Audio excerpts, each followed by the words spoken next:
Buongiorno da Sicilia 24, questi i titoli del telegiornale. Truffa sui rifornimenti di acqua potabile alle Olie, sarebbero 44 gli indagati, tra i quali anche il capo della Protezione Civile regionale Salvo Cocina. Una società armatrice avrebbe certificato forniture in quantità maggiore rispetto a quelle erogate, con la compiacenza di amministratori e funzionari pubblici.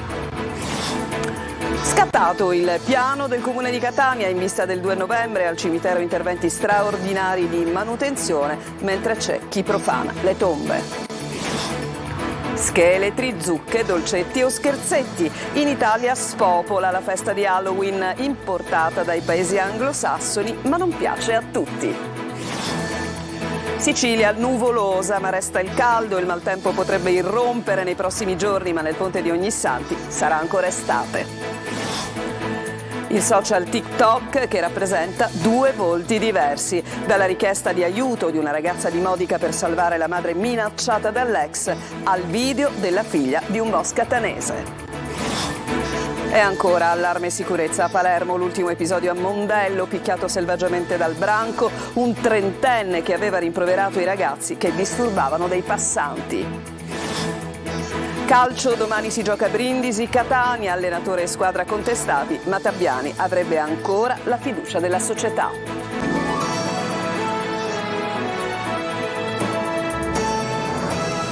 Ancora ben trovati dal nostro telegiornale. Il capo della Protezione Civile regionale, Cocina, l'ex sindaco di Lipari, Giorgiani, sarebbero tra gli indagati della Procura di Barcellona Pozzo di Gotto per il reato di truffa e frode.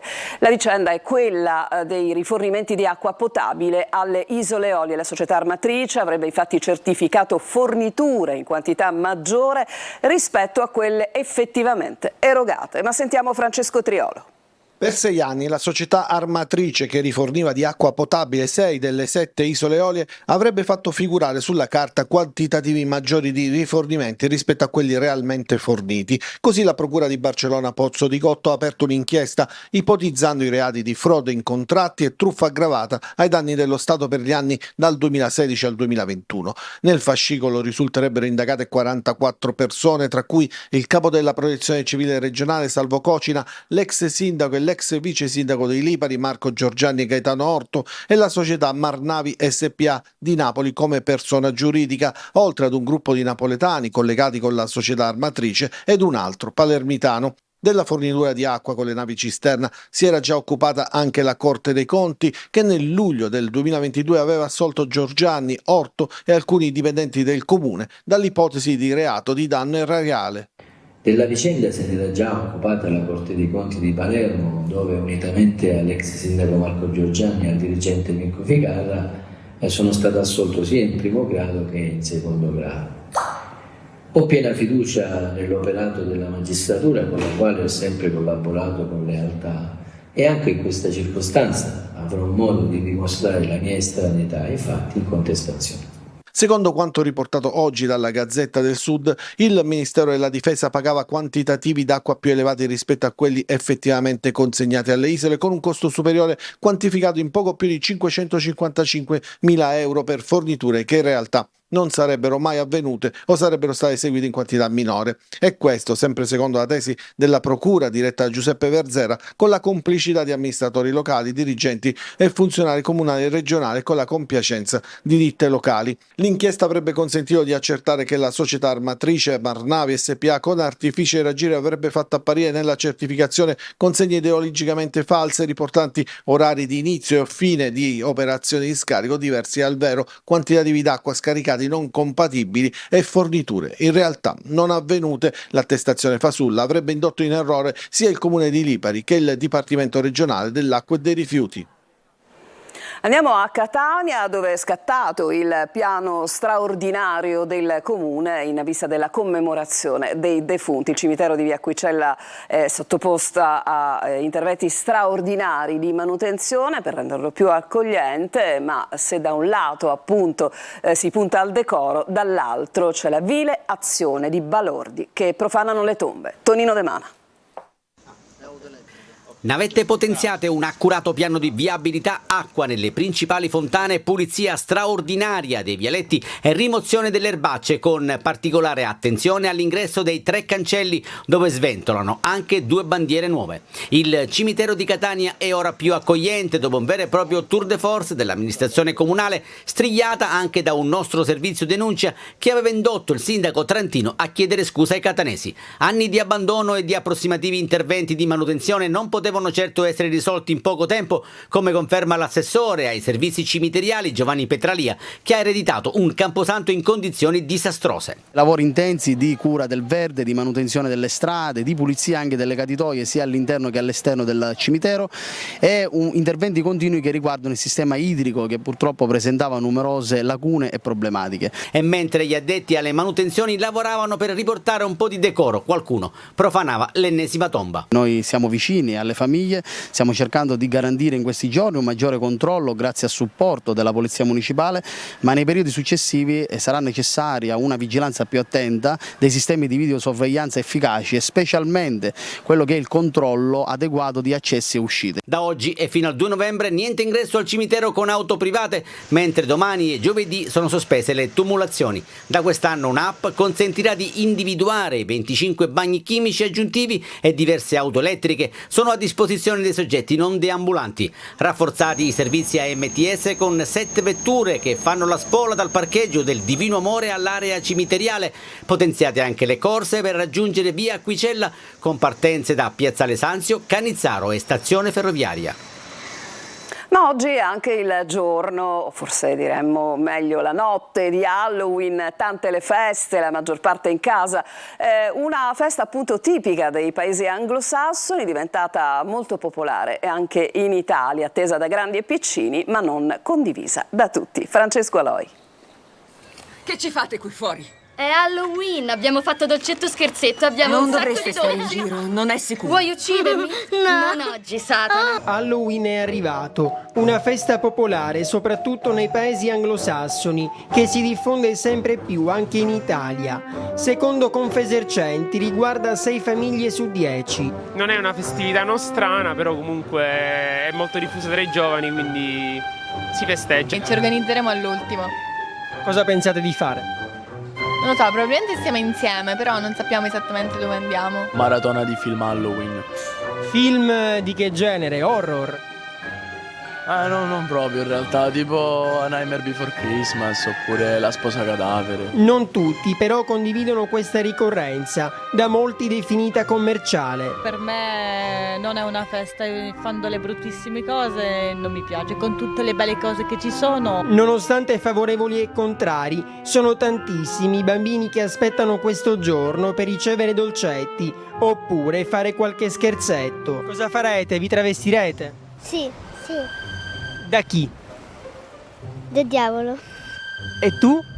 Di Halloween. Hanno avuto il pensiero di alzarsi presto per andare a comprare dolciumi. Il buio, la paura, le zucche sono i simboli di Halloween. Non possono mancare le maschere obbligatoriamente horror. Fare paura è il must di questa ricorrenza. E il terrore dovrebbe divertire. Quando ci nascondiamo dietro le maschere e fingiamo di non essere ciò che siamo. Quella del grande Michael Jackson è una delle canzoni che molti ascoltano in questo giorno. Il ballo tipico naturalmente non può mancare. Stasera alla vostra porta potrebbe bussare qualcuno. Se ancora non lo avete fatto, quindi acquistate dolcetti. È l'unica alternativa se volete evitare lo scherzetto. Adesso al meteo, mentre al nord imperversano i temporali, al sud nuvole a parte, c'è comunque caldo, c'è bel tempo. Dunque gli esperti nei prossimi giorni avvertono potrebbe arrivare anche il maltempo in Sicilia, ma al momento l'estate non è finita. Il servizio. Da Palermo a Catania, passando per Siracusa, oggi la Sicilia non è baciata dal sole. Le nuvole però non fanno scendere le temperature, che nelle città costiere sfiorano i 30 gradi. Nuvole a parte, questo ponte di Ognissanti è quasi estivo, con qualcuno che addirittura ha deciso di andare al mare. almeno durante il giorno i giubbotti ancora non servono. E se i turisti che affollano le strade delle nostre città sono in canottiera, anche i siciliani indossano un abbigliamento tutt'altro che autunnale. Ancora fa caldo, infatti io praticamente sto incominciando a sudare da questo momento, perché poco fa mi sono fatta la doccia, ora di nuovo sono in umido. Quindi nonostante le nuvole il caldo resta? Certamente, è così, anzi forse con le nuvole fa più caldo ancora. Penso verso fine novembre cambierà il tempo. Ma attenzione, perché nelle prossime ore potrebbero arrivare le prime piogge. Quelle perturbazioni atlantiche scendono un po' di latitudine, quindi giornata che specie tra pomeriggio e sera in Sicilia vedrà un aumento della nuvolosità, anche l'arrivo di qualche piovasco e un leggero calo delle temperature, ma nel complesso per ora il maltempo rimane ben lontano. Al nord i bollettini parlano di allerta con temporali che stanno mettendo in ginocchio diverse città. Al sud, invece, tolta qualche parentesi di nuvole e pioggia, l'estate sembra non finire mai, anche in questo ponte. Adesso cambiamo decisamente argomento perché vi mostriamo le due facce di TikTok, il social tanto utilizzato e amato dai giovani, che da una parte dà voce alla richiesta di una ragazza che chiede aiuto per salvare la madre minacciata dall'ex, ma che dall'altra dà invece spazio al video della figlia di un boss catanese chiamata a sponsorizzare la Fiera dei Morti di Paternò. Eva Spampinato. Perché sto facendo questo video? Per fare in modo che prima che accada un altro femminicidio, perché in Italia fin quando non vedono una morte, una prova, non fanno niente. Dall'accorato appello perché la madre minacciata dall'ex non venga uccisa, alla social imbonitrice del quartiere che sponsorizza giocattoli e invita ad andare alla Fiera dei Morti di Paternò, nel catanese. Eccole le due anime diametralmente opposte di TikTok, il social più utilizzato dai giovanissimi, capace di accendere i riflettori su un fenomeno drammatico come le violenze di genere, ma anche di dare voce e spazio alla figlia del boss che diventa influencer. Con 20 euro e 10 il mio nome, per Femminuccia avrai questo in omaggio. Lei è Lidia Arena, 37 anni, figlia del boss catanese Giovanni Arena, condannato a 2 ergastoli e rinchiuso al 41 bis nel carcere dell'Aquila. Mi sarei fatta l'ergastolo per nascondere mio padre. È al centro di una polemica perché è stata invitata, insieme ad altri tiktoker catanesi, come ospite alla Fiera di Paternò, finendo pure sul manifesto, lo vedete, con tanto di loghi istituzionali. Ragazzi, ci troviamo alla Fiera dei Morti di Paternò. L'amministrazione paternese si difende, non li abbiamo invitati noi, l'evento è stato organizzato da un'associazione esterna al comune. Intanto diventa virale il video di Irene, 17enne di Modica, che trova il coraggio di denunciare quanto accaduto alla madre e chiede aiuto. La mia vita è cambiata, scrive, ho paura d'uscire, mi sento osservata. Il 13 dicembre del 2022 mia madre è stata aggredita dal suo compagno, che non è mio padre, è un'altra persona. È stata aggredita fisicamente in un bar e nonostante abbiamo esposto denunce, nonostante siamo entrate in codice rosso, non hanno fatto niente. La ragazza continua nell'elenco dei fatti accaduti, prima il tentativo di entrare in casa, le minacce per ritirare la denuncia, l'auto vandalizzata ed infine bruciata. Lei è Irene e vuole solo vivere la sua vita intera al fianco della madre. Potrebbe essere il 6º cadavere di uno dei migranti morti a Marinella di Selinunte, il corpo senza vita ritrovato oggi sulla spiaggia della frazione di Triscina a Castelvetrano. Le forti correnti potrebbero aver trascinato il corpo a chilometri di distanza dai primi ritrovamenti. Ancora episodi di violenza a Palermo, in provincia, a Mondello, un trentenne è stato selvaggiamente picchiato perché ha rimproverato alcuni ragazzi che disturbavano i passanti. Ancora allarme, sicurezza nel capoluogo siciliano e in provincia. Marco Gullà. Ancora aggressioni per futili motivi a Palermo e allarme sicurezza. L'ultimo episodio di violenza risale a qualche giorno fa. Lo scenario è quello di Mondello, corso principale. 2 giovani disturbano i passanti e vengono rimproverati da un trentenne. I 2 giovanissimi hanno fatto finta di andare via, ma sono tornati con altri amici e lo hanno picchiato e ferito con un coltello. Un'aggressione assolutamente brutale. Ed è in questa strada abbastanza trafficata, soprattutto la sera, sembra che il giovane è stato accerchiato e picchiato da questa banda di balordi che avevano appunto subito un rimprovero qualche minuto prima. All'arrivo delle volanti, il gruppetto di giovani, circa 10 persone di età compresa tra i 20 e i 25 anni, è fuggito a gambe levate. I poliziotti hanno quindi chiesto l'ausilio di altre pattuglie e si sono fermati a soccorrere il trentenne che aveva il volto tumefatto e perdeva sangue da varie ferite. Quanto accaduto a Mondello sicuramente preoccupa non solo i residenti, i commercianti, ma anche noi amministrazione, perché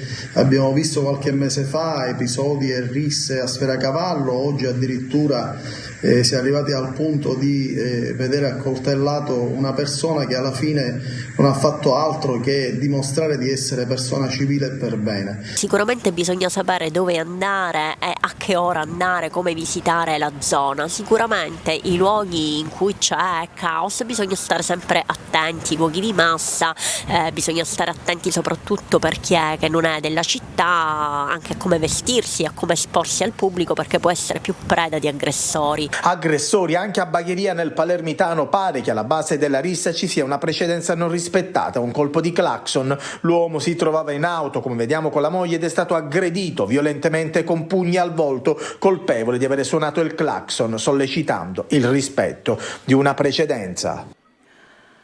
Avrebbero preteso soldi dalle ditte subappaltatrici nei lavori di restyling della stazione marittima al porto di Palermo. Con l'accusa di corruzione, i finanzieri di Palermo hanno arrestato, ponendoli ai domiciliari, il direttore tecnico e il direttore di cantiere della società di Roma, che si è aggiudicata l'appalto per realizzare nel capoluogo il nuovo terminal per le navi da crociera. Effettuato un sequestro preventivo per 80.000 euro. Adesso ci fermiamo, una pausa, torniamo tra poco.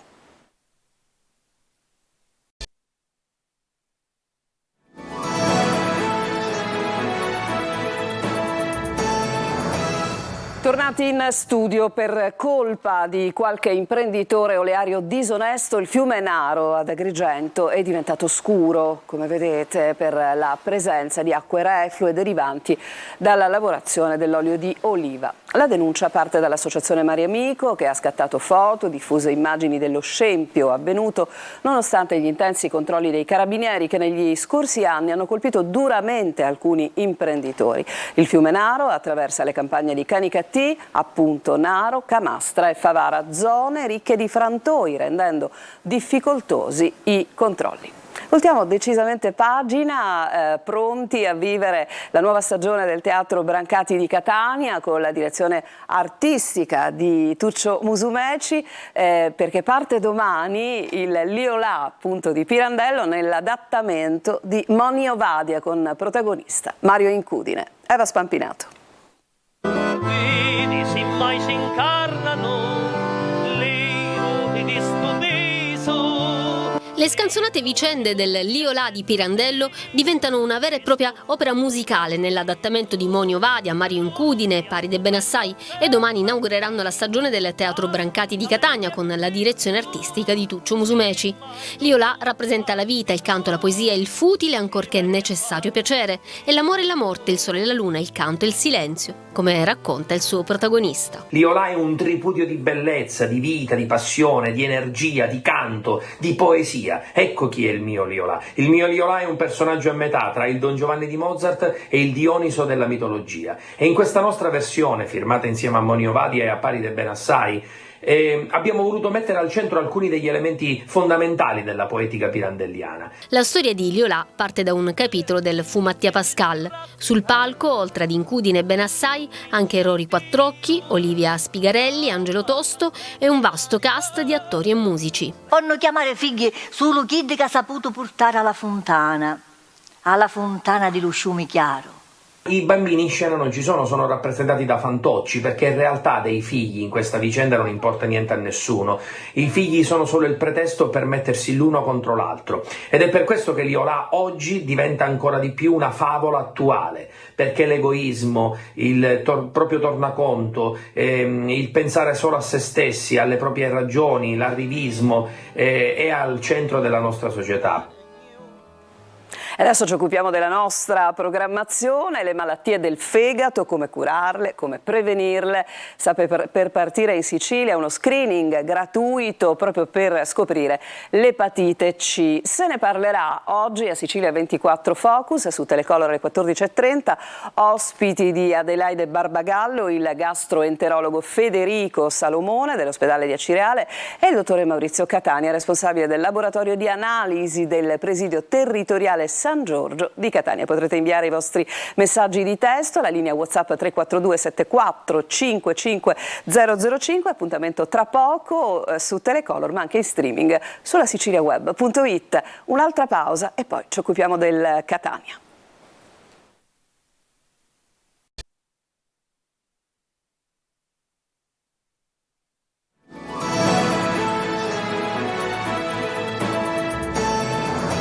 C'è il calcio a chiudere il nostro telegiornale di oggi con il Catania atteso domani dal recupero della seconda giornata di campionato.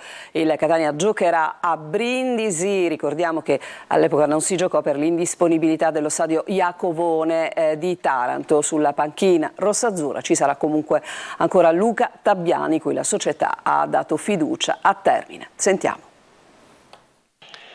6 giorni, 2 partite per giocarsi panchina e futuro. Luca Tabbiani resta in sella al Catania, cavallo imbizzarrito di questo campionato che deve affrontare una doppia trasferta piena di insidie ed ostacoli. La dirigenza ha scelto quindi la via della pazienza, senza scelte affrettate, per capire anche la reazione del gruppo. Le parole di Vincenzo Grella oggi pomeriggio nell'appuntamento pre-gara con la stampa potranno servire a chiarire meglio la posizione della società. Tabbiani non parlerà né avrebbe parlato, così come da consuetudine quando la squadra gioca un turno infrasettimanale. E proprio sul recupero col Brindisi è concentrato il gruppo, che parte oggi alla volta della Puglia per poi fermarsi fuori Catania anche dopo la partita, così da preparare l'impegno di domenica a Potenza in zona, evitando 2 lunghi viaggi in più. I rossazzurri si troveranno di fronte a una squadra parecchio motivata. La sconfitta casalinga col Monopoli ha vanificato il successo di Messina e l'ipotesi che vogliano perdere 2 gare consecutive non è presa in considerazione nello spogliatoio pugliese. In panchina non ci sarà il tecnico Danucci, squalificato, ma sugli spalti del Fanuzzi dovrebbe esserci il tutto esaurito per i 4.600 posti disponibili. E tutti per il Brindisi, visto che la trasferta è stata vietata ai sostenitori rossazzurri. Questo quindi il clima che attende il Catania. Tabbiani conta di recuperare qualcuno degli infortunati in extremis, magari partirà con la squadra in vista del doppio impegno, ma solo la lista dei convocati, che verrà diffusa nel pomeriggio, potrà sciogliere qualsiasi dubbio. Non ci sono altre notizie, dunque il telegiornale finisce qui. A tutti voi grazie per aver seguito questa edizione di Sicilia 24. La prossima alle ore 19 vi lascio adesso con il nostro Focus condotto da Adelaide Barbagallo. A tutti buon pomeriggio.